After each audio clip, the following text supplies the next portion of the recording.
আসসালামু আলাইকুম বন্ধুরা, সবাই কেমন আছেন? আজকে আমরা রান্না করতেছি আলু দিয়ে পুঁইশাক দিয়ে ভাজি চচ্চড়ি। এখন আমরা আলু আর আপনার পুঁইশাকটা বসিয়ে দিচ্ছি ফ্রাই প্যানে। এখন দিয়ে দিব পেঁয়াজ কুচি, তারপরে দেব এখন রসুন কুচি একটু ছেঁচে নেওয়া হয়েছে, কাঁচামরিচ মাঝখান থেকে কেটে নেওয়া হয়েছে, পরিমাণ মতো একটু লবণ দিয়ে দিলাম। আমি তো দিচ্ছি না, আমার আম্মু দিচ্ছে। এখন আমরা এটা ঢেকে দিচ্ছি। এখন শাকটা অনেকটাই সিদ্ধ হয়ে গেছে, এখন আমরা একটু নেড়ে দিব,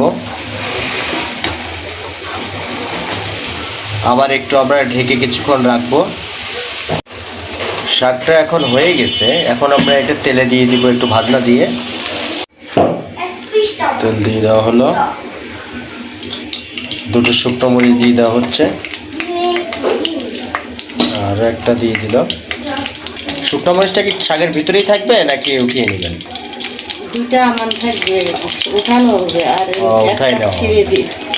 এখন পেঁয়াজ কুচি দিয়ে দেওয়া হবে, রসুন কুচি, পেঁয়াজ কুচি, রসুনটা একটু কাঁচা আছে। পেঁয়াজ রসুন মরিচ ভাজা হয়ে গেছে, এখন আমরা শাকটা দিয়ে দিব।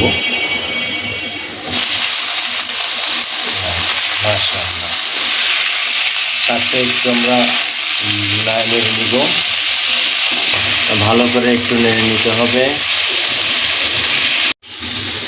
আলু পুঁইশাক ভাজিটা হয়ে গেছে, এখন আমরা এটা উঠিয়ে নেব, পরিবেশন করব। দেখুন পরিবেশন করা হয়ে গেছে, কি সুন্দর হয়েছে ভাজিটা।